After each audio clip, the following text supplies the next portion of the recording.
Now I warmly welcome Professor Dhrubajyoti Chattopadhya, Vice Chancellor, Sister Nivedita University, to deliver his talk on Women in Science. The session is of 1 hour, 45 to 50 minutes of talk, followed by an interaction of 10 minutes. Participants, you are requested to put your precise question in the chat box only. So, over to you. Professor Chattopadhya, over to you.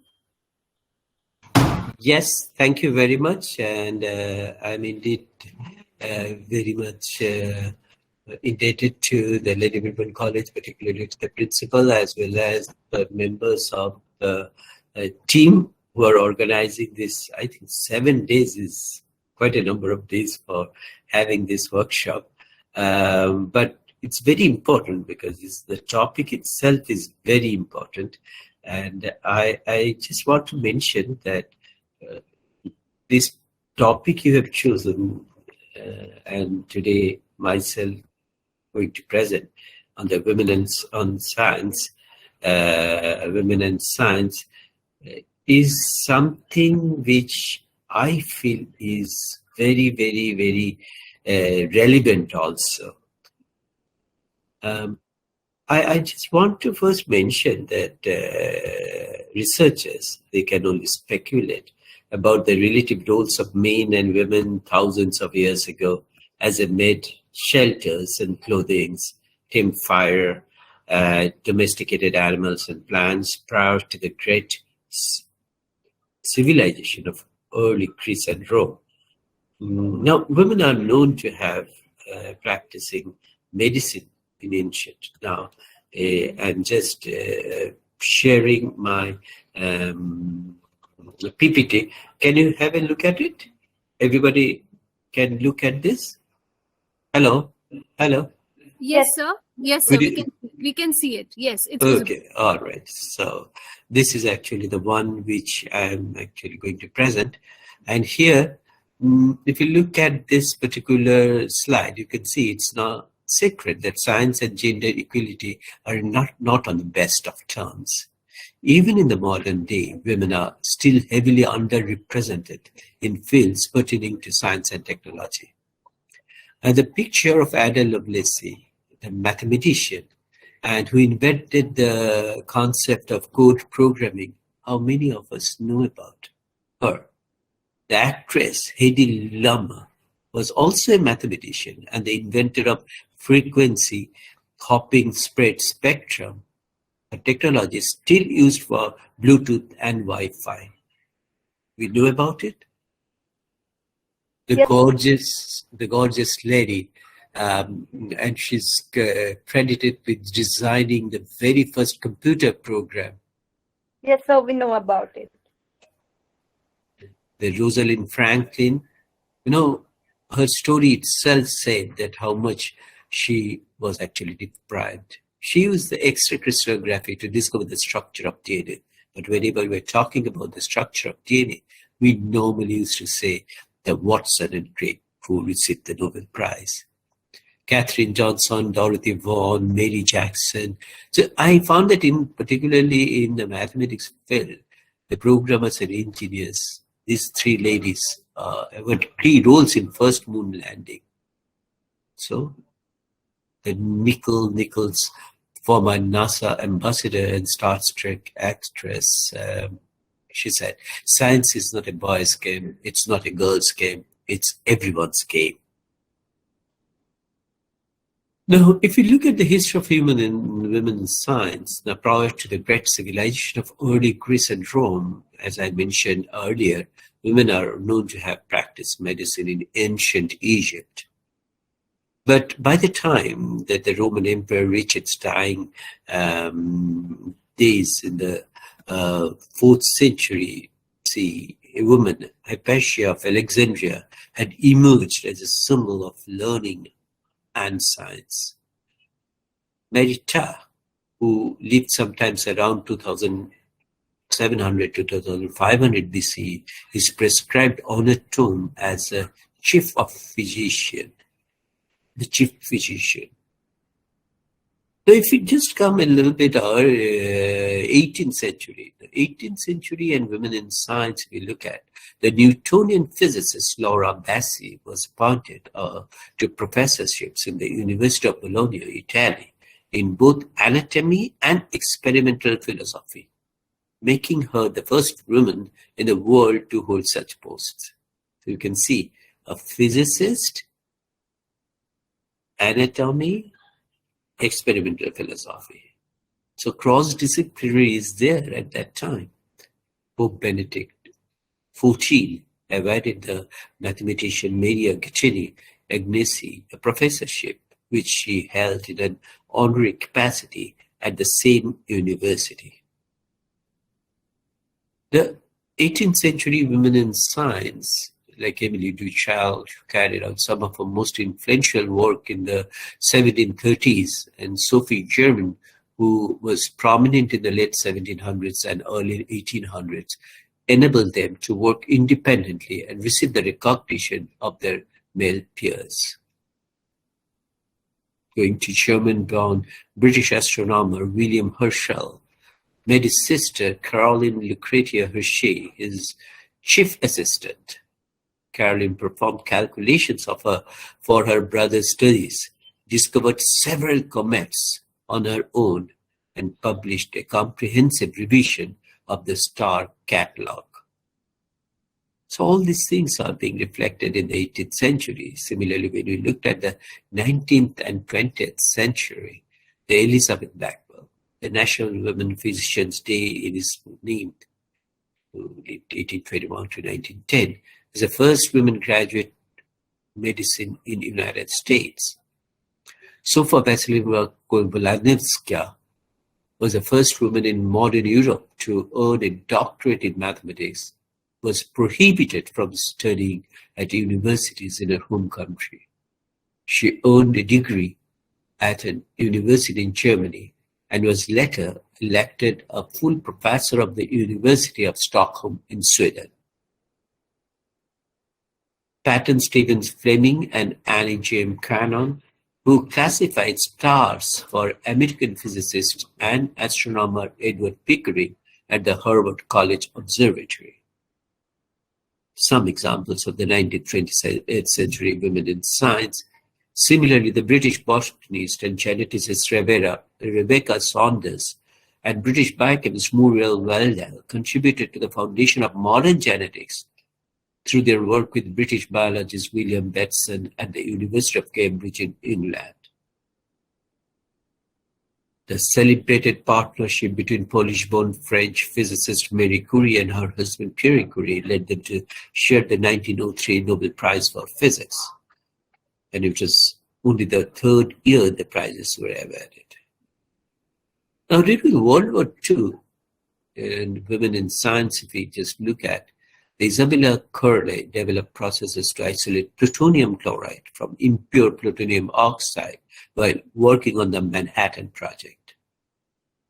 Similarly, American mathematician Grace Murray Hopper worked for the US Navy as one of the first computer programmers. The American biologist Rachel Carson worked for the US Bureau of Fisheries as an aquatic biologist. So these are what we looked at during this.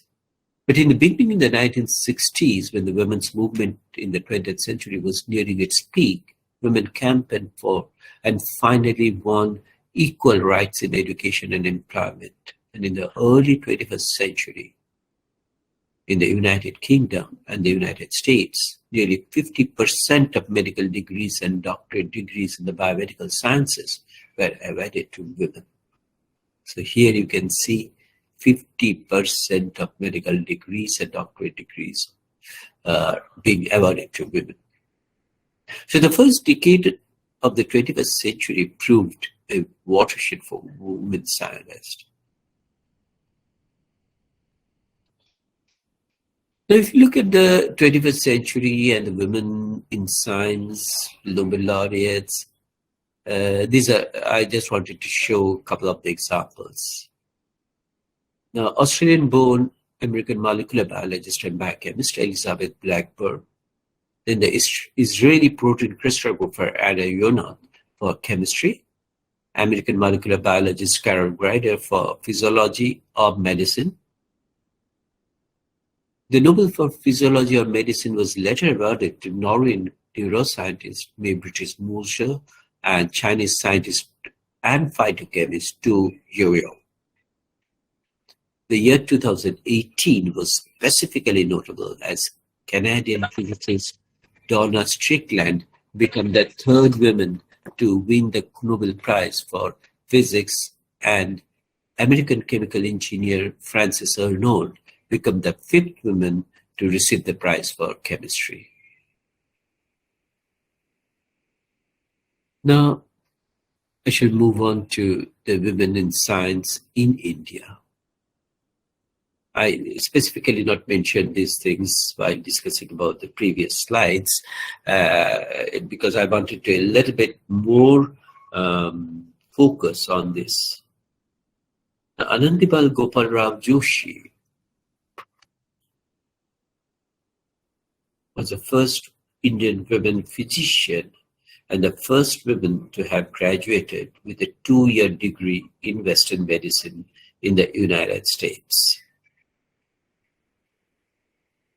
1897, when Janaki Ammal born, she was the first Indian scientist to have received the Padma Shri Award in 1977, who went on to occupy the reputed post of the Director General of the Botanical Survey of India. So you can see that she died in 1984. The award she got in 1977.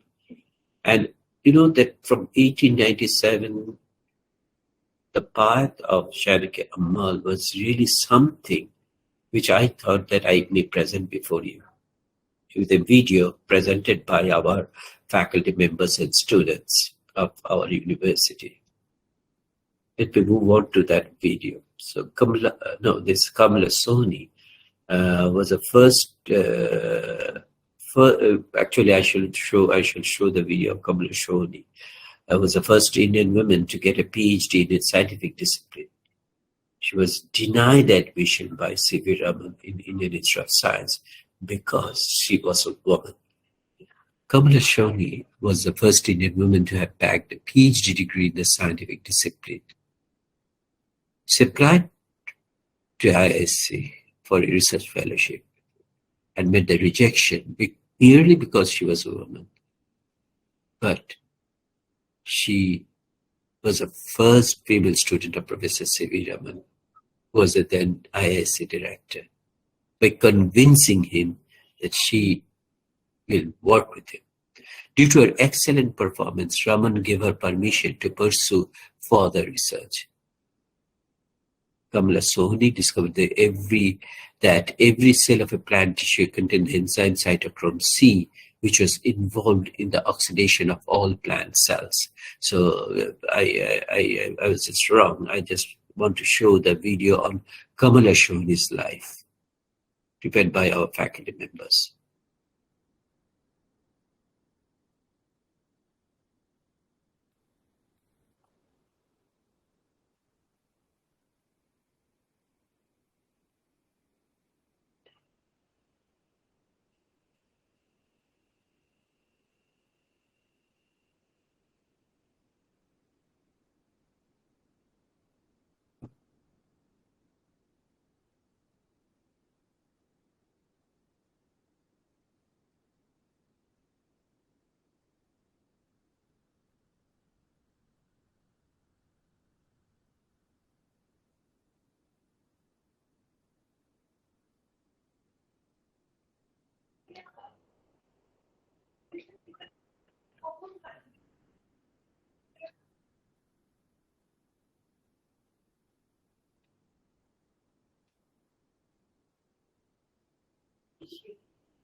Sir, you are not audible right now. Okay, it's not audible. No, sir, it's not audible. It's not audible. No, sir, not yet. Oh, okay. So I'm just going to present it. Yeah, Thank you, sir. Thank you. I don't know. Can you just increase the volume? I don't know why.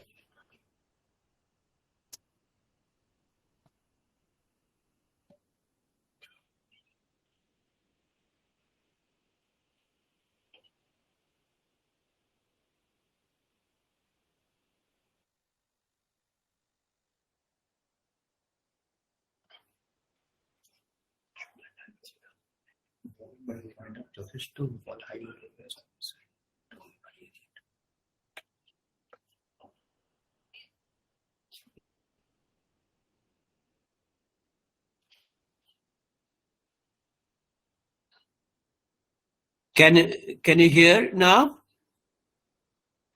Yes, now we can hear, but only your volume.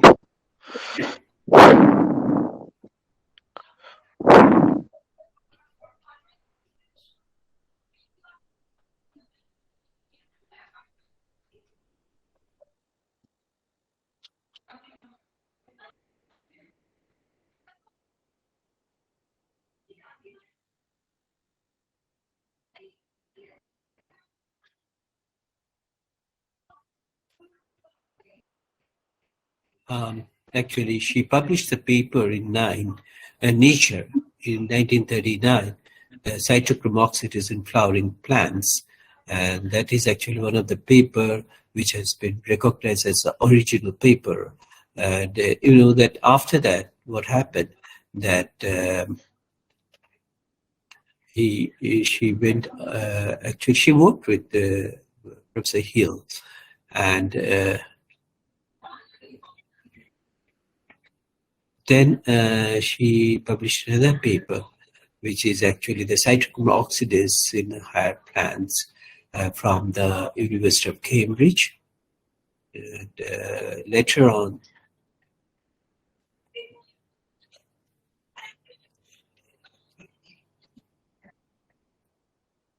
okay,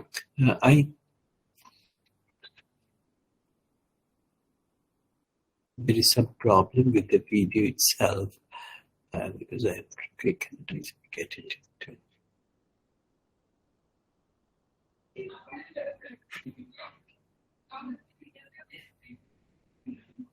So that's the story of Kamala Bhagat, who actually proved herself that one of the fighter to get entry to the post-graduation in Indian Institute of Science, and later on found to be one of the first PhD of Professor C.V. Raman also. And Professor C.V. Raman was very, very happy with her. Later on, she became the director also for the Botanical Survey of India. Now, later on, we know that if we talk about this women in science in India, Professor Ashima Chatterjee was an Indian chemist regarded highly for her works in the fields of organic chemistry and phytochemistry. Rajeshwari Chatterjee is the first woman engineer from the state of Karnataka. And Rajeshwari received a government scholarship to study abroad in 1946. Kalpana Chawla is the first astronaut of Indian origin to have forayed into the space, Indira Hinduja, with a doctorate degree in human in vitro fertilization and embryo transfer from the Bombay University. And Dr. Hinduja is an Indian gynecologist, obstetrician, and infertility specialist who pioneered the gamete intra-fallopian transfer technique, resulting in the birth of India's first gift baby on January 4, 1988. Now, there are several scientists. I'm just taking up a couple of them as an example that you can see that how they're coming up. Dr. Aditi Pant is a successful oceanographer, was the first woman to visit Antarctica in 1983 as a part of the Indian expedition to study geology and oceanography. Now, I just wanted to mention that when we reached into the peak of the whole thing, can you remember this lady? She's actually breaking the glass ceiling and became the first Director General of CSIR this year, so this is one of the very important events. And if we look at this, so Dr. Nalada Bekalsfira, the first woman to head the CSIR. Now, she was actually the senior scientist appointed as the first woman director, a consortium of 38 research institutes across the country. She is known for her work on the subject of lithium-ion batteries. She is the current director before joining as the Director General of CSIR Central Electrochemical Research Institute at Karaikudi, Tamil Nadu. And she began her profession as an entry-level scientist in the similar institutes. Dr. Nala Thambi is someone who is now leading all the different CSIR-led institutes. So, from Tirunelveli of Tamil Nadu, she did her college at Annamalai University. She selected for the INSA Visiting Fellow, then the Brainful Fellowship Program in South Korea, Raman Research Fellowship of University of Texas, and selected under the INSA NRF Exchange Program and visited Kerry in Shangwon. Received numerous awards also. The INSA Visiting Fellowship, Young Scientist Center Award, Brainpool Fellowship, Citation in Marquis, and then Raman Research Fellowship, and the Material Research Society Medal, the C.V. Raman Mahila Vigyan Purashkar. Some of the selected works which actually showed the contribution in this particular field, a novel approach to exploit this lithium compound as an ambient temperature, high capacity anode material to the electrocatalysis of ruthenium nanoparticles, exploration of manganese ferric multi-walled carbon nanotubes, and the various aspects of the lithium nickel oxide chemistry. Now, this is the thing what I can mention to you. There are major policy changes are being initiated, but most of them are limited to providing the re-entry possibilities or follow the spouse, so to say, and still continue engagement in science after a fashion. This is really not enough. It presupposes that the responsibility of navigating family and career is to be shouldered by women alone. And this needs to be changed. And this is becoming very, very important. So when you were talking about this Pune University named after Savitribai Jyotiba Phule, I mentioned already about her, the first female teacher of India who founded the first girls' school. Then if you look at this girls' education thing, Lady Abola Bush, first woman to study the medicine at Madras University, but she couldn't continue there. Chandramukhi Basu and Kadambini Ganguly, the Calcutta University, produces the first two women graduate in India. And you know, Kadambini Ganguly is first female doctor and practitioner of Western medicine in the whole of South Asia. Anandibal Gopalrao Joshi was the first Indian female doctor of Western medicine. Rambai Ranade set up the first girls' schools. Now, in general, what we can see that over here, what we are planning right now, this what sort of policy changes are needed. But before that, I'd like to actually mention about a couple of other names, just to mention about the importance of this. You know that Rupa Bal Furdowsi was the world's first female anesthetist. Rukumbal Raut, the second woman to receive medical degree and practice in medicine. Sharula Devi Chaudhurani established the first women's organization, Bharat Stree Mahamandal, for promoting female education. Begum Rokeya Sultana is a pioneer in women's educational rights in India. Then Mary Poonen Likos was the first female Surgeon General in India. Now, when we are talking about that, immediately it comes to the entrepreneurs also. Now, if we talk about the entrepreneurs, you know, Kiran Majumdar Shah's name immediately comes into us. Bimala Bhuti was the first woman physicist, became the fellow of Indian National Science Academy. Debola Mitro became the first woman Director General of Archaeological Survey of India. The first women immunologist to receive Shanti Sarup Bhatnagar Award in the medical science category was Indira Nath. I must mention that Aditi Pant, who is a woman to visit the Antarctica, along with Shudipta Sengupta from the Jadavpur University, the first women geologist who received the Shanti Sarup Bhatnagar.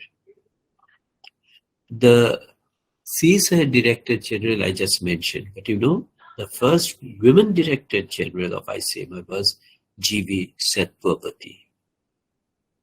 The first women Secretary of Department of Biotechnology was Professor Manju Sharma.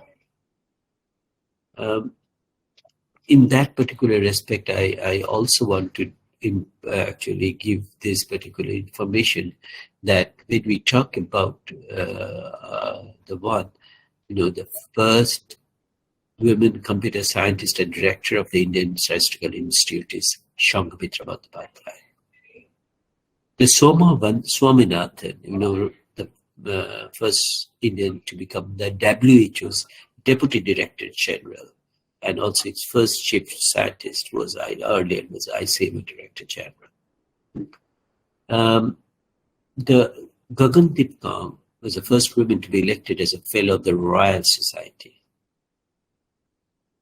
The Nina Gupta, actually Nina Gupta is right now is a Neem actually, who was the youngest person to ever receive the Shanti Sarup Bhatnagar Prize at the age of 35. The first women president of the Astronomical Society of India was G.C. Alupama. Similarly, the first Indian National Science Academy's president was Chandrima, Professor Dr. Chandrima Shaha. Jyotirmoy Das is also the youngest women scientist who received Satish Award in chemical sciences. But recently, as I mentioned about this, the youngest Satish Award winner, Neena Gupta. Neena Gupta was an Indian mathematician who won the Ramanujan Prize 2021 for her commendable contribution to find the algebraic geometry and commutative algebra. In 2022, Sneha Parekh, an Assamese engineering student, made history by earning a perfect full score of 300 in the GE Main 2022 exam. So from times immemorial, we have brilliant women who has excelled in different subjects of science. Sorry to interrupt, sir. The slides are not changing. Okay, I'm just keeping it. I just wanted to share with you certain information right now. Okay. Okay, sir. Thank you, sir. Yeah. But you can hear my voice. You are absolutely audible. Okay. All right. Now, the debate on gender equality is a matter of debate, whether men or women, we are all equal when it comes to work of life. So we have enough examples to endorse these facts. But somewhere, the system in the society is not allowing. I believe the main reason is our own mindset, which constantly believes in a different way. But I'm sure, as mentioned in this slide, policy changes are happening. And in these policy changes right now, the things which are already recommended and given things,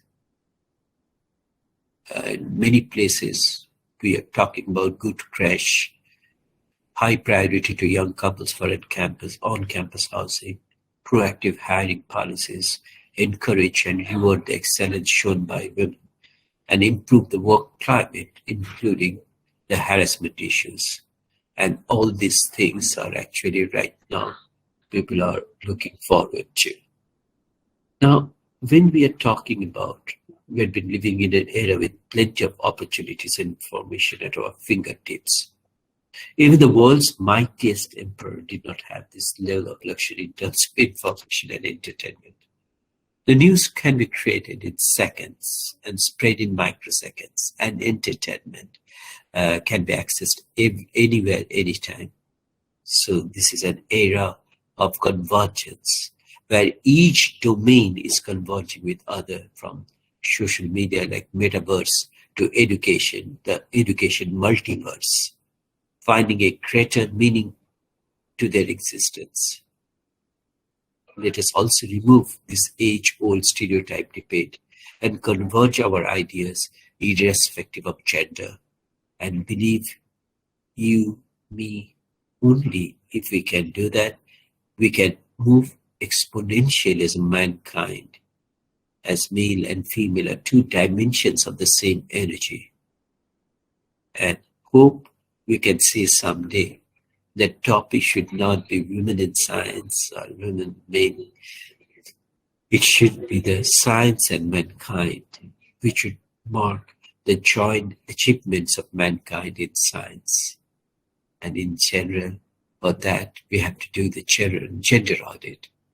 And that is what I wanted to just look at it regarding this policy changes, where all institutions keep on the web page the information of fraction distribution of women in faculty, students.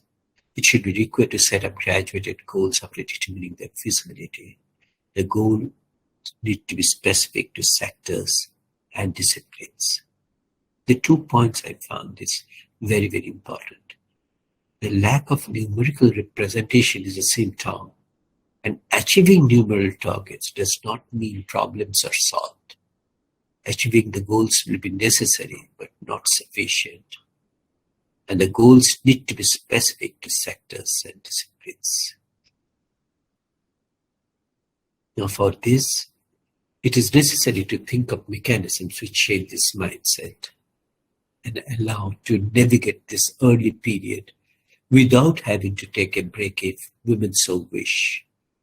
important to introduce the gender-neutral interventions.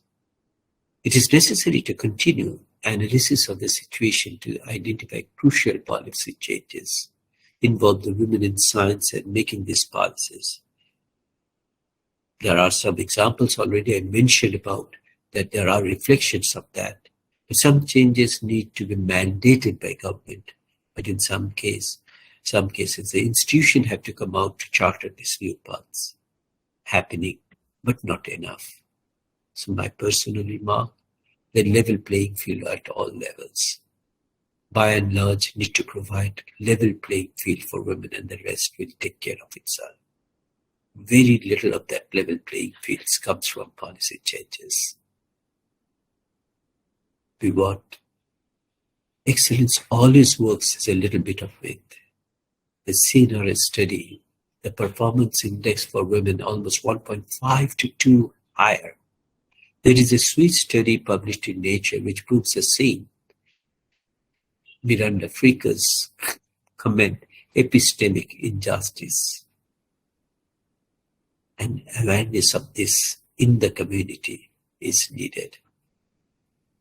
So, to summarize, from Anandabai Joshi, or other areas we should not have to wait for another 125 years, learn from there. It's important to collect the statistics of women in science sector-wise and analyze. And in conclusion, measures will be taken at all levels. But the first is the mindset. Second one is policy change. Then the special schemes. And one important policy is the gender audit. Something like Athena Swan program will be good. It would need to be tailored to India. And we have to try for that. Now, with this, I want to end my lecture. I want to actually interact with you, my dear colleagues who are present today. And now there are journals, blogs, some many research articles and websites and some image credits, PowerPoint credits from YouTube and online archives, which I have used for this, for preparing this presentation. Thank you very much. Thank you so much, Professor Chattopadhya, for your enlightening talk. Thank you once again for showcasing the trajectory of Indian women's prolonged and successful association with science, quote-unquote science. That's a big domain for women as well, through your brilliant deliberation. Thank you very much, sir. And the session is now open for discussion. I invite observation, perceptions, or important questions. Please feel free to post your questions in the chat box. We have 10 to 15 minutes for discussion. Yes. Participants, we're requesting you to post your valuable comments or questions in the chat box. Yes, sir. I am Professor Sanjukta Das of the Department of English. When we were kids, we used to read about Marie Curie. She won the Nobel Prize twice, I think, isn't it? Yes, yes. She had to face a lot of hardships and all. So her life kind of is a dazzling example of a woman achiever in science. But later on, I came to know that the lady who was working with Huxley on the double helix, she was kind of bypassed completely. Could you just kind of add to these two examples? Yeah. Because this is known outside science also to us people in the arts. Thank you. So Marie Curie, that she has to fight quite a bit, but it's not possible actually for the committee to actually recognize her contribution. And then after that, as you rightly mentioned about, again, she received the Nobel Prize. But in case of the Rosalind Franklin, it is really very sad. That all these physicists and Watson, Crick, Rosalind, everybody was working at that time in 1950s around that to find out the structure of the DNA molecule. And everybody is doing so many different types of experimentations, simulations, and other things. people are trying to actually doing this X-ray crystallography of the this. And you know that Rosalind Franklin first actually discussed about this her X-ray crystallographic picture, which has got a very peculiar cross-link picture what's actually being presented. And Watson and Crick actually, when looked at that, and then they actually came to the conclusion that, oh, this picture must be actually because of the double helical structure of the DNA. And then they worked on it, did all the simulations and others. And then they found that they suggested the double helical structure of DNA. But the whole concept, this whole experimental thing actually from that X-ray crystallography data of Rosalind Franklin, unfortunately, Nobel Committee never recognized the contribution of Rosalind Franklin. And Watson and Crick got the Nobel Prize. That's why I wanted to mention that it's such an injustice actually made with Rosalind Franklin. Thank you, sir. I think now there are a lot of questions up on the screen. Thank you very much. The first question I could see by Professor Anjana Shaha, is there any structural bias operating against women pursuing scientific studies as a career? Now, you know that structural bias, or it is actually, I should mention it as it's a mindset bias, where to accept the women also in this particular system been actually registered by many people. You know that when actually the women education people tried to establish in our country, you have so many different things we have seen. Similar, as I mentioned to you, even Professor C.V. Raman, with such a personality, she never wanted to accept that, to accept this lady to be the student of Indian Institute of Science. So it is actually the mindset. It's a structural bias operating against women. It's a mindset of people who actually over there. Similarly, when we are talking about Chandramukhi Bose, you know that Calcutta University syndicate, the Senate, they actually for overnight they have discussed, but they cannot come to the conclusion that they are going to allow her for the matriculation exam. And such a strong resistance was there in that Senate. Only way she could get because of one person who actually said, okay, allow her, her result is not going to be published, she will give exam separately. And when the result came out, she was a topper, and that's not been established because her result is not going to be published. Then again the Calcutta University said that sit together, that whether this is justified or not. But everybody said, no, she was allowed only because we said that her result is not going to be published. Now she got the highest mark, so what? Again, the problem. So these are the things what is there, which is actually, I think, is a mindset. Now, is that satisfied your question, Professor Shaha? Yes, sir. Thanks for your clarification. It's now, Paroma Mukherjee, you said American or European men more liberal than Indian men in colonial times to accept women also can have the same aptitude to science. See, when we are talking about this pre-independence era where all the different British and the European people are, British people are there in the top. So the liberalism has never been reflected, except the whole thing of women education being supported by a huge amount by these British people.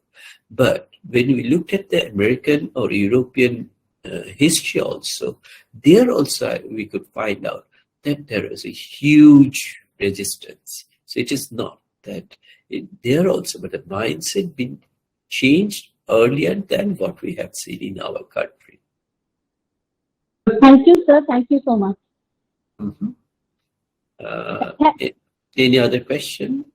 I could not see any other in the chat box.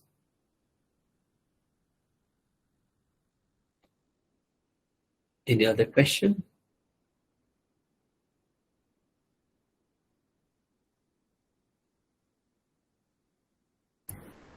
If there is no other question, Madam, Yeah, Professor Chattopadhya, thank you so much for your brilliant talk once again. Thank you so much for enlightening us regarding women's contribution in science in India and simultaneously across globe.